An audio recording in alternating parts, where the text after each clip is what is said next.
الحمد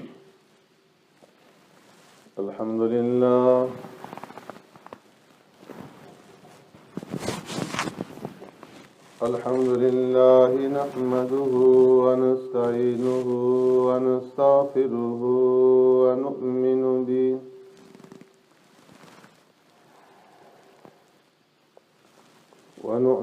به ونتوكل عليه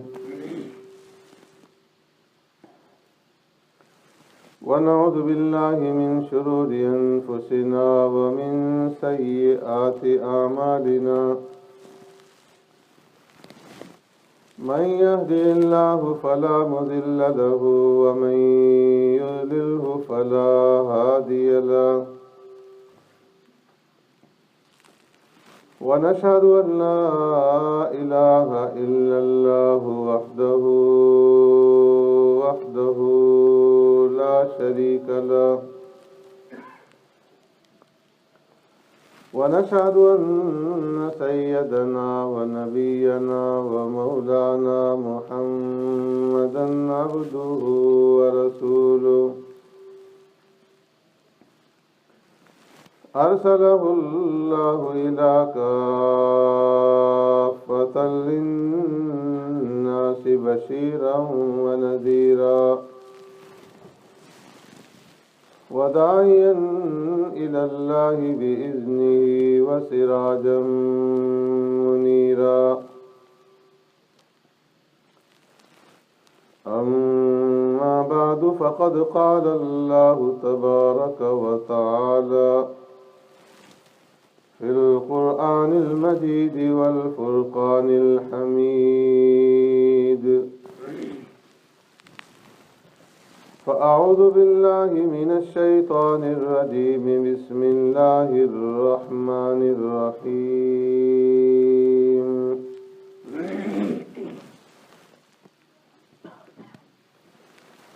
يريد الله بكم اليسر ولا يريد بكم العسر ولتكملوا العدة ولتكبروا الله على ما هداكم ولعلكم تشكرون. وقال النبي صلى الله عليه وسلم إن لكل قوم عيد وهذا عيدنا أو كما قال عليه الصلاة والسلام. صدق الله مولانا العظيم وصدق رسوله النبي الكريم ونحن على ذلك من الشاهدين والشاكرين والحمد لله رب العالمين. يا رب صل وسلم دائما أبدا على حبيبك خير الخلق كلهم. هو الحبيب الذي ترجى شفاعته لكل هول من الأهوال مقتهم. الله أكبر الله أكبر لا إله إلا الله والله أكبر الله أكبر ولله الحمد.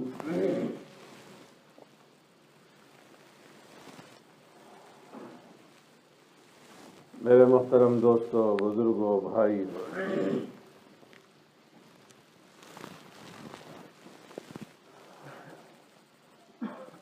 اللہ رب العزت کا لاکھ لاکھ شکر، فضل، کرم اور احسان ہے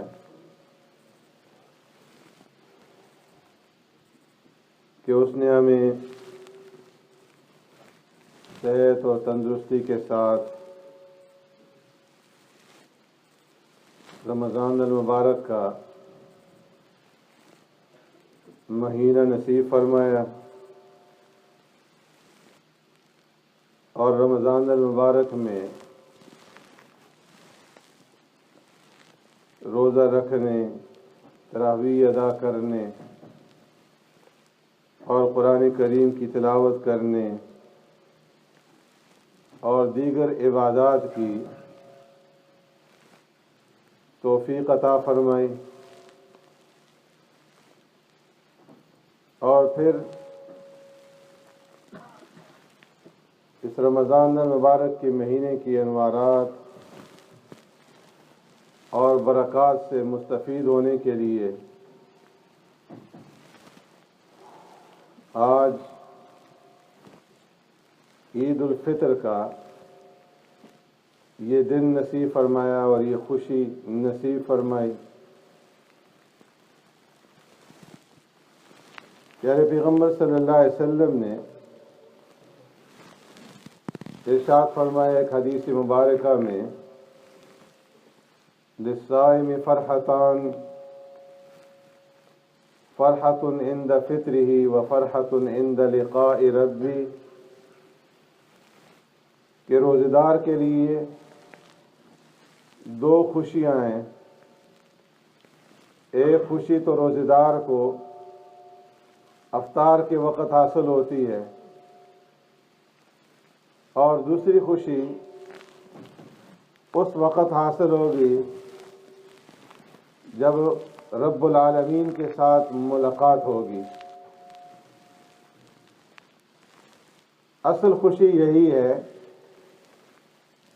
کہ جب رب العالمین کے ساتھ ملاقات ہو، رب کا دیدار ہو، اور رب العالمین خود روزے کی جزا اور روزے کا بدلہ عطا فرمائے، جس طرح کہ رب کا وعدہ ہے، الصوم لی وانا اجزی بہ، کہ بندے کا یہ روزہ میرے لیے اور میں خود اس کا بدلہ دوں۔ تو اصل خوشی کا دن جو ہے وہ ہو،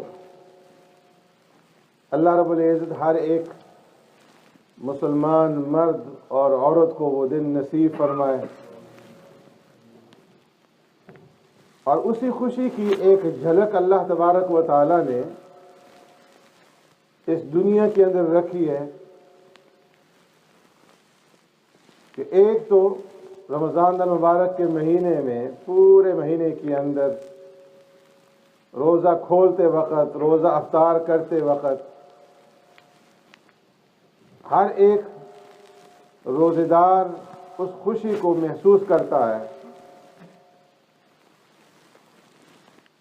کہ جب وہ روزہ افطار کرتا ہے تو اسے ایک خوشی کا احساس ہوتا ہے۔ ایک تو اس وجہ سے کہ اللہ نے اس کے ذمہ جو فریضہ عائد کیا تھا، اس نے دن بھر روزہ رکھا اور اس فریضے کو اس نے پورا کر لیا، اس کے پورا کرنے پہ خوشی، اور دوسرا دن بھر بھوکا پیاسا رہنے کے بعد جب طرح طرح کی نعمتیں اس کے سامنے آتی ہیں اور وہ اس سے اپنی بھوک اور پیاس کو مٹاتا ہے، تو فرمایا کہ اسے جو خوشی اور سرور حاصل ہوتا ہے، 11 مہینے اچھے سے اچھا کھا لے، اچھے سے اچھا پی لے، اتنی خوشی حاصل نہیں ہوگی جتنی کہ افطار کے وقت حاصل ہو۔ علماء اس کو افطار اصغر کہتے ہیں، چھوٹا افطار۔ اور پھر مہینہ گزرنے کے بعد افطار اکبر ہے عید الفطر کی صورت میں، کہ اللہ تبارک و تعالی عید کی یہ خوشیاں مسلمانوں کو عطا فرماتے ہیں کہ جنہوں نے پورے مہینے روزے رکھے اور اللہ نے جو ان کے ذمہ ڈیوٹی لگائی تھی اس کو پورا کیا، تو اس کے نتیجے میں پھر عید الفطر کی یہ خوشی نصیب ہوتی ہے۔ اور فرمایا کہ یہ جھلک ہے اس آخرت کی خوشی کی کہ جو رب سے ملاقات کے وقت حاصل ہوگی۔ اور پھر اسلام نے مسلمانوں کے لیے جو عید مقرر کی ہے، وہ بھی دیگر مذاہب سے، ان کے طریقہ کار سے ہٹ کر اسلام میں سال کے اندر صرف 2 عیدیں ہیں، 2 تہوار ہیں، ایک عید الفطر ہے، ایک عید الاضحیٰ ہے۔ اس کے علاوہ کوئی اور عید نہیں ہے، کوئی اور تہوار نہیں ہے۔ دیگر مذاہب کے اندر سال میں مختلف تہوار اور مختلف عیدیں منائی جاتی ہیں۔ یہود اپنے طریقے سے تہوار مناتے ہیں، عیسائی اپنے طریقے سے تہوار مناتے ہیں اور کئی تہوار، ہندو اپنے طریقے سے ہولی اور دیوالی اور تہوار مناتے ہیں، سکھ اپنے طریقے سے۔ لیکن فرمایا کہ مسلمانوں کے جو 2 تہوار ہیں، عید الفطر اور عید الاضحیٰ، اور پھر مسلمانوں کی عیدوں میں اور دیگر مذاہب کی عیدوں کے اندر اور تہواروں کے اندر یہ فرق ہے کہ ان کی جو عیدیں ہیں، تہوار ہیں، وہ کسی خاص واقعے کی طرف منسوب ہیں، کسی خاص واقعے کی طرف ان کی نسبت ہوتی ہے۔ مثال کے طور پر عیسائی جو تہوار مناتے ہیں 25 دسمبر کو کرسمس ڈے، تو وہ برتھ ڈے مناتے ہیں حضرت عیسیٰ علیہ السلام کو۔ ان کے خیال میں اس تاریخ کو عیسیٰ علیہ السلام پیدا ہوئے، حالانکہ یہ بھی تاریخی اعتبار سے ٹھیک نہیں۔ عیسیٰ علیہ السلام کے اٹھائے جانے کے 3000 سال بعد جو ہے انہوں نے یہ کرسمس ایجاد کیا ہے۔ اسی طرح یہود جو ہے اس دن کی یاد میں تہوار مناتے ہیں کہ جب اللہ تبارک و تعالیٰ نے موسیٰ علیہ السلام کو اور بنی اسرائیل کو فرعون اور ان کی لشکریوں سے نجات دی، فرعون اور اس کے لشکر کو دریا میں غرق کیا، تو اس دن کی یاد میں وہ عید مناتے ہیں، تہوار مناتے ہیں۔ تو ایک خاص واقعے کی یادگار ہے۔ اسی طرح ہندو جو ہولی دیوالی مناتے ہیں وہ بھی خاص واقعے کی طرف منسوب ہیں۔ لیکن مسلمانوں کا جو تہوار ہے اور مسلمانوں کی جو عیدیں ہیں، یہ کسی خاص تاریخی واقعے کی طرف منسوب نہیں۔ پیارے پیغمبر صلی اللہ علیہ وسلم مدینہ منورہ تشریف لے جاتے ہیں، دیکھا کہ وہاں مسلمان 2 دنوں میں کھیل کود کرتے ہیں، تو آپ صلی اللہ علیہ وسلم نے پوچھا کہ ما ھذان الیوم، یہ 2 دن کیا ہیں، ان کی کیا حیثیت ہے، تاریخی کیا پس منظر ہے کہ ان 2 دنوں کے اندر تم خوشی مناتے ہو، کھیل کود کرتے ہو؟ تو عرض کیا کنا نلعب فیما فی الجاہلیہ، اے اللہ کے رسول صلی اللہ علیہ وسلم، کوئی تاریخی پس منظر معلوم نہیں ہے، لیکن جاہلیت کے زمانے میں ان 2 دنوں میں ہم خوشی منایا کرتے تھے اور اسی کی یاد جو ہے اب بھی کر رہے ہیں۔ تو سرکار دو عالم صلی اللہ علیہ وسلم نے ارشاد فرمایا قد ابدلکم اللہ بما خیرا منہما یوم الاضحیٰ و یوم الفطر، کہ اب تمہیں ان 2 دنوں میں تہوار اور خوشی منانے کی ضرورت نہیں ہے، اللہ تبارک و تعالیٰ نے اس کے بدلے میں تمہیں اور بہترین 2 دن عطا فرما دیے ہیں، اور وہ عید الاضحیٰ اور عید الفطر کے دن۔ اور ان 2 دنوں میں جو مسلمان خوشی مناتے ہیں کس وجہ سے؟ کہ یہ دونوں موقع جو ہیں عظیم الشان عبادات کی تکمیل کے۔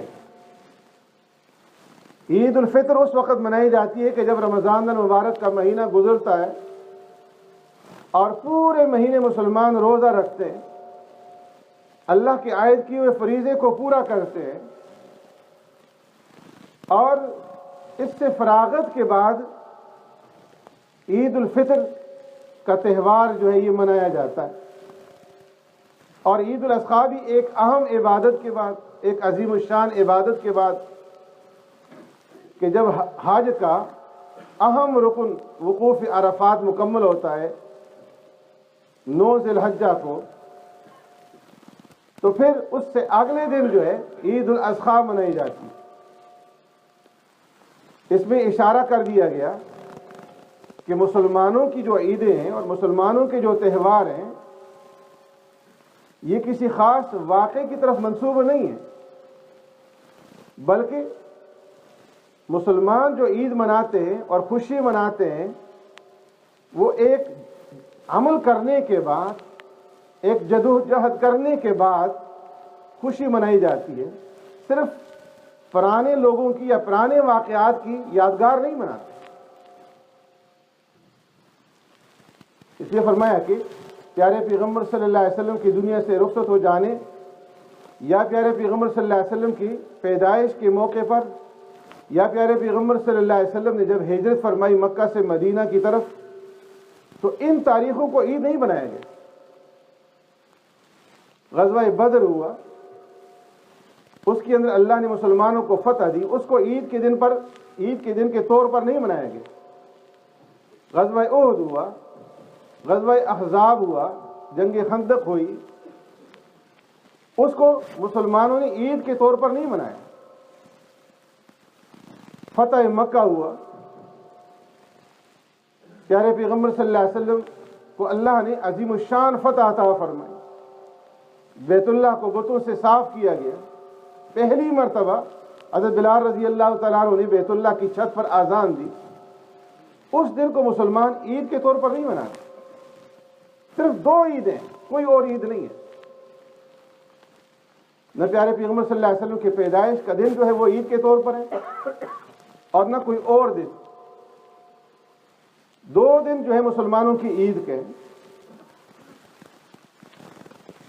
اس لیے کہ فرمایا کہ اگرچہ تمہاری تاریخ جو ہے مسلمانوں کی تاریخ واقعات سے بھری پڑی ہے، اور اگر تم اپنے آباء و اجداد کے واقعات کو یاد کرو، ان کے کارناموں کو یاد کرو، تو ایک عظیم الشان سمندر موجود ہے ان کے کارناموں کا۔ لیکن قیامت کے دن جو ہے صرف اس وجہ سے تمہاری بخشش نہیں ہوگی کہ تمہارے آباء و اجداد نے یہ کارنامے انجام دیے تھے۔ تلک امت قد خلت لہا ما کسبت ولکم ما کسبتم، وہ لوگ تھے جو گزر چکے، انہوں نے جو کچھ کیا اس کا اجر انہیں ملے گا، اور تم جو کچھ کرو گے اس کا اجر تمہیں ملے گا۔ اس لیے تمہیں اپنی عید منانے کے لیے خود کچھ کرنا ہوگا، اور وہ کیا ہے؟ وہ اللہ کے اس فریضے کو پورا کرنا ہے، رمضان المبارک کے روزوں کو اور تراویح کو جو اللہ رب العزت کی طرف سے تمہاری ڈیوٹی لگائی گئی ہے، اس کو پورا کرو گے تو اس کے اوپر جو ہے پھر تم عید اور خوشی منانے کے لائق اور مستحق ٹھہرو۔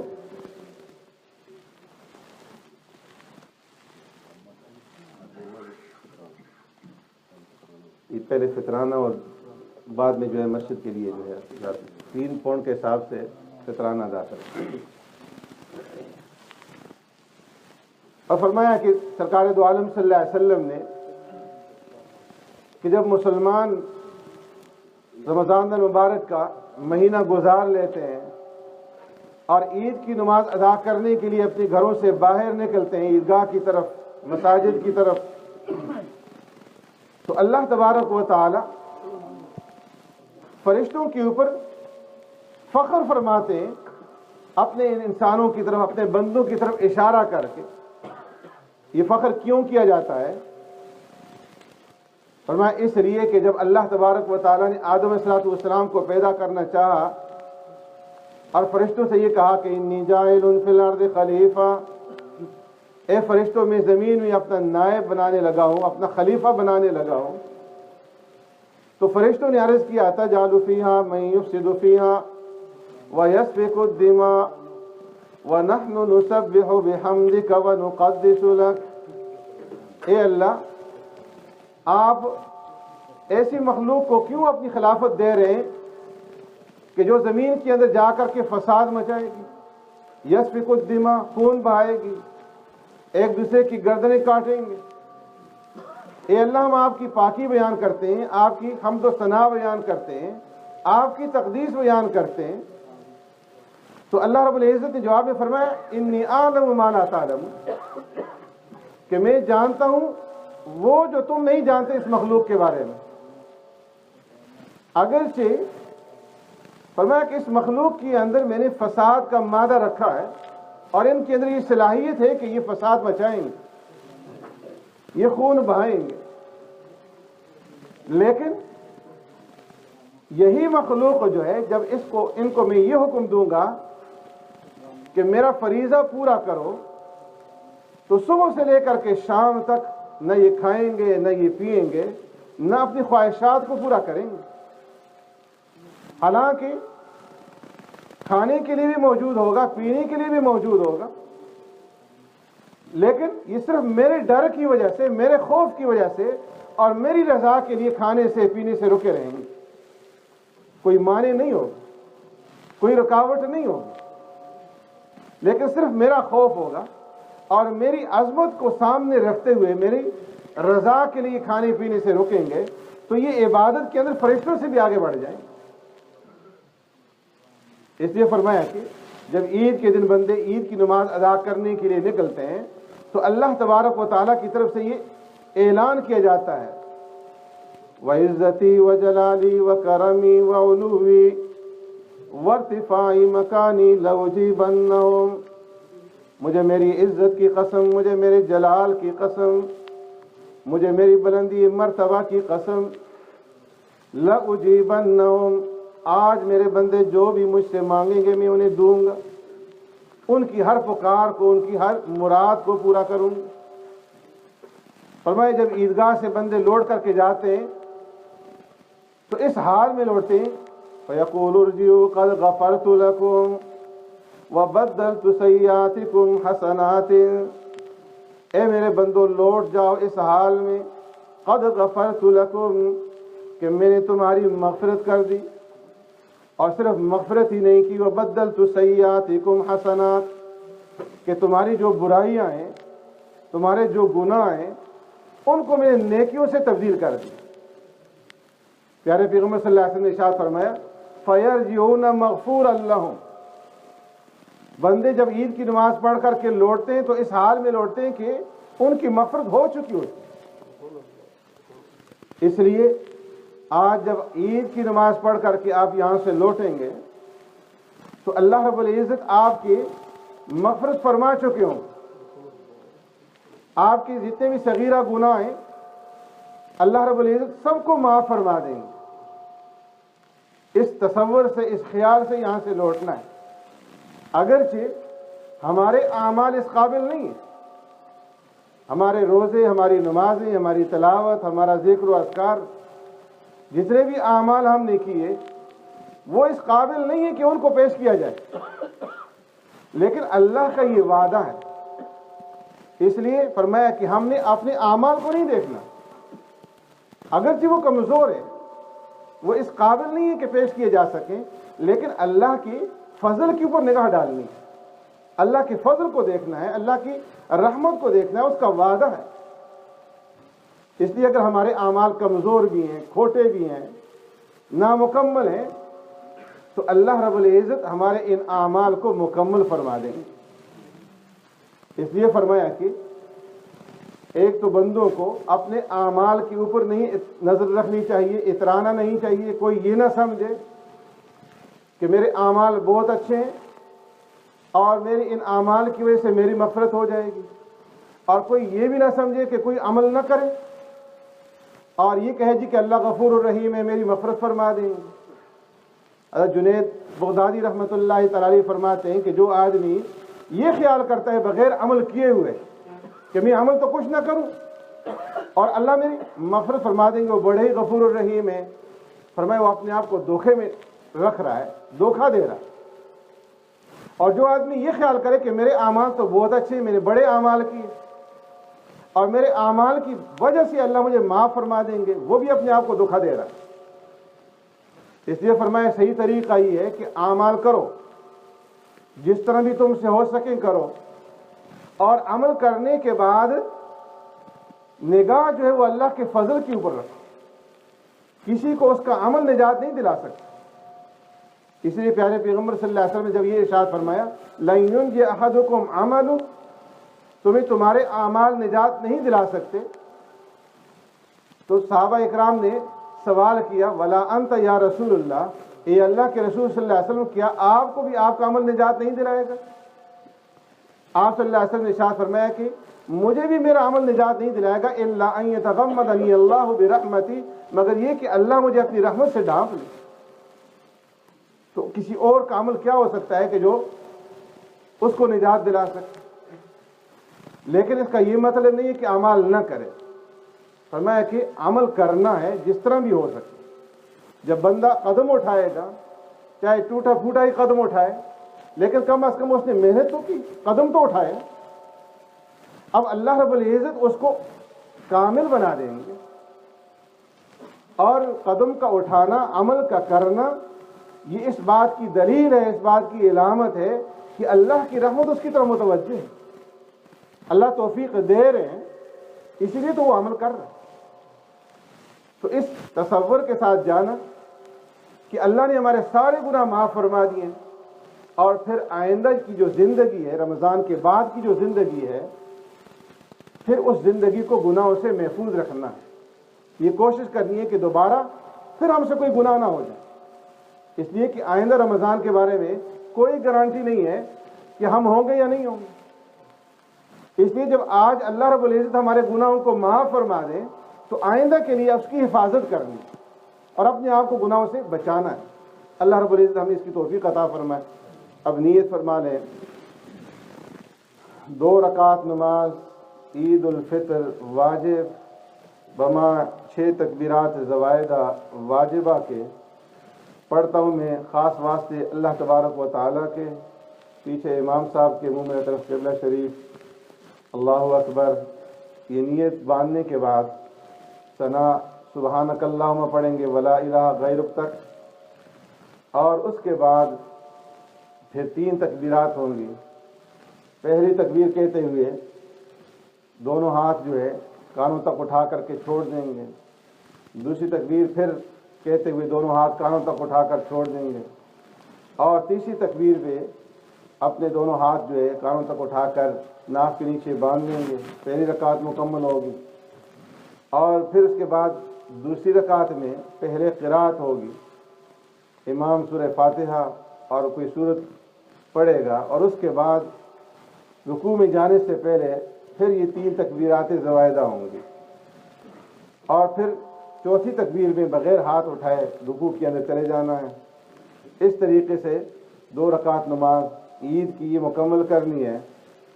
اگر کوئی آدمی دیر سے شامل ہوتا ہے، امام قرات شروع کر چکا ہے، تو اس صورت میں وہ تکبیر تحریمہ کہنے کے بعد اپنی تکبیرات کہہ لے، اور پھر اس کے بعد قرات سنیں۔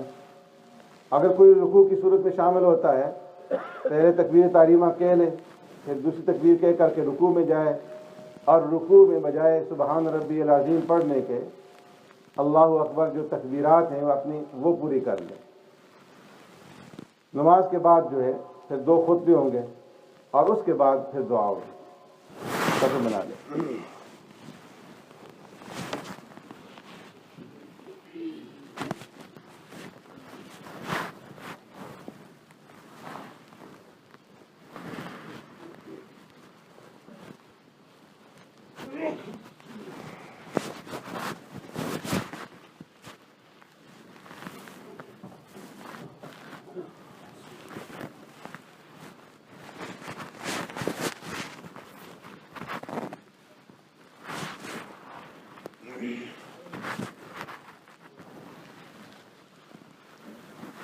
اللہ اکبر۔